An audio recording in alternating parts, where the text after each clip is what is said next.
Hello. Hmm. This is the first time that I'm getting in touch with you all to clarify something, and I think this will be the first time that I'll be thinking twice before I speak my heart, because I'm anxious that my words might be misinterpreted. So forgive me if I take a while longer than usual to communicate my thoughts. Mm. And I'd like to do this in English. In a recent interview, I was asked if I was a supporter of the left or the right wing, and I clearly stated that I believe I'm neutral, and we need to be good human beings first before we identify ourselves with our beliefs, and that the oppressed need to be protected at any cost. So further into the interview, I went on to elaborate on how I look at things, and I had quoted two references which had a huge impact on me, and which left me traumatized for days. In fact, after I watched the film The Kashmir Files, I had the opportunity to speak with the director, and this was 3 months ago. I remember telling him that I was disturbed seeing the plight of the people at that time, and being someone that I am, I would never belittle tragedy like the genocide and the generations of people who are still affected by it. Having said that, I can never come to terms with the mob lynching incident that had taken place during our COVID times, because I remember seeing that video and being shaken for days. I believe that violence in any form is wrong, and violence in the name of any religion is a huge sin.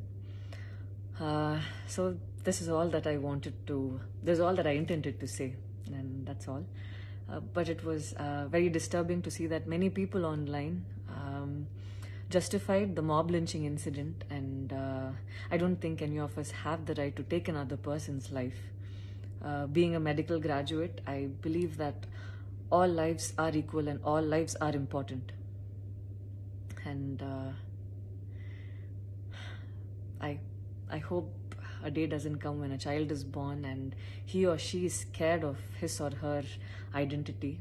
And I pray that we're not heading towards that, at least. 14 years of my life, my school life, I remember every day going to school and chanting, "All Indians are my brothers and sisters. I love my country and I'm proud of its rich and varied heritage." So maybe it went so deep into my head. And we as children would never differentiated each other based on culture or caste or religion.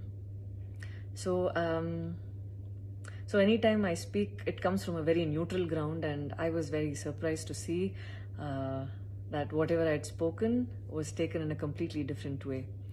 And it was also very upsetting to see that a lot of prominent personalities and websites had carried a snippet from the previous interview that I had given, even without seeing the complete interview or the genuinity behind what was said.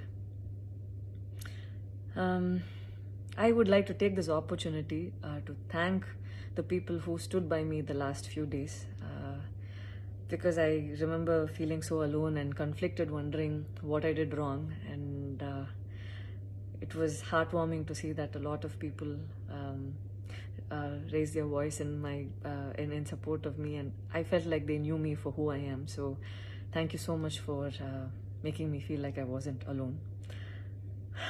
So I wish you all happiness, peace, and love. Thank you so much.